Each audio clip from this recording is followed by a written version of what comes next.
Placé à un carrefour très animé de la capitale économique camerounaise, dans le quartier d'Akwa, la photo de près de 3 mètres de haut de l'artiste française Sylvie Blocher, demandant pardon pour la colonisation, suscite des protestations. Inaugurée mercredi avec la bénédiction des autorités locales dans le cadre d'un festival d'art contemporain qui se tient à Douala, elle a été 24 heures après mise à terre par des activistes contestant une initiative occidentale d'autoglorification au détriment de la mémoire des héros camerounais. Nous, la jeunesse camerounaise, nous voulons une identité. Nous voulons nous référer au moins à une idole. Nous voulons nous référer à une idole. Cette femme-là peut nous apporter quoi à la jeunesse africaine, à la jeunesse camerounaise? Nous sommes dans un Cameroun où nous devons réhabiliter vraiment la mémoire de nos héros nationaux. Et cela, le gouvernement a toujours parlé de nos héros nationaux. Et nous ne comprenons pas comment aujourd'hui, au cœur de la capitale économique, que ce soit le monument d'une personne inconnue et surtout d'un Français. Sur les images d'une télévision locale, on voit notamment 3 militants dont André Blaise et Sama, connus localement pour ses actions contre les monuments, s'en prendre à la photo de l'artiste Blocher. Il tente de la renverser, est rejoint par plusieurs personnes et parvient finalement à la jeter sur la chaussée où une moto-taxi s'empresse de rouler dessus. Nous nous plaignons que les Européens ont fait, il y a eu l'esclavage en Afrique et ils ont présenté, il faut présenter les excuses. Voilà les excuses qu'une Française est venue publiquement, ce n'est pas diplomatique, mais c'est une manière de la société civile pour présenter les excuses que, chers Camerounais, nous reconnaissons et les Camerounais ont cassé ces messages-là. En réalité, ce n'est pas une affaire politique, mais c'est une affaire de la société civile pour informer la population camerounaise concernant le tort qui a été causé par les Français. Sur ce même carrefour, il y a un an, l'activiste Essama avait tenté en vain d'ériger une statue de John Ngou Foncha, ancien vice-président du Cameroun fédéral. Essama est connu au Cameroun pour avoir notamment décapité à plusieurs reprises la tête de la statue du général Leclerc sur un monument administratif de Douala. La statue est aujourd'hui protégée par une barrière de fer érigée par la municipalité. L'initiative a suscité d'immédiates réactions sur les réseaux sociaux, le plus souvent d'hostilité. L'érection de la statue d'une artiste française à Douala fâche, titrait ainsi jeudi matin le site d'information en ligne camerouninfo.net. Sur les lieux, l'œuvre de Blocher a laissé plutôt sceptiques les passants qui ont tous salué sa mise à bas.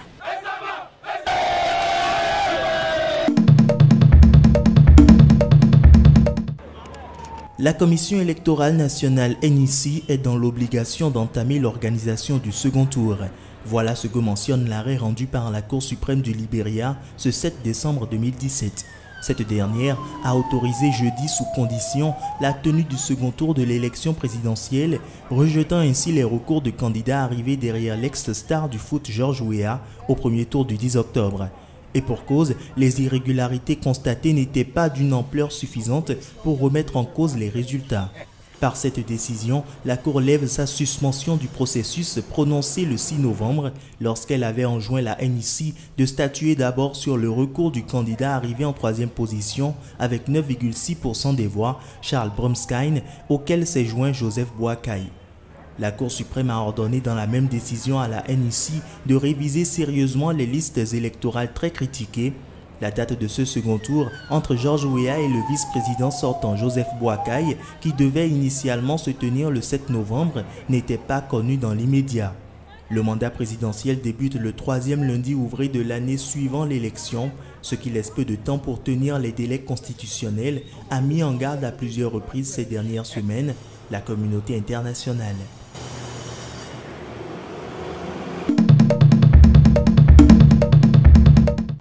Rigueur financière et mesures destinées à attirer les investissements étrangers qui avaient fui le pays sous le règne de Robert Mugabe.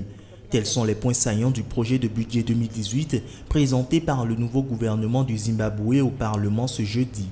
Un budget d'un montant de 5,1 milliards de dollars qui prévoit ainsi une réduction draconienne du train de vie de l'État, dont le gel des embauches de fonctionnaires et le départ à la retraite obligatoire de ses agents de plus de 65 ans. Ce plan d'austérité prévoit aussi la réduction des missions diplomatiques à l'étranger et, plus symbolique, de réserver aux seuls présidents et vice-présidents les voyages en première classe lors de leurs déplacements officiels.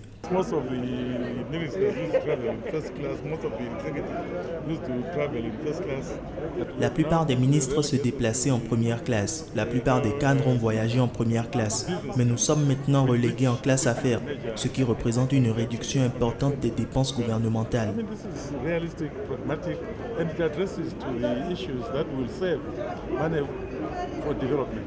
Le nouvel homme fort du pays, Emmerson Mnangagwa, s'est fixé pour priorité de relancer l'économie du pays, ruinée par la gestion de son prédécesseur.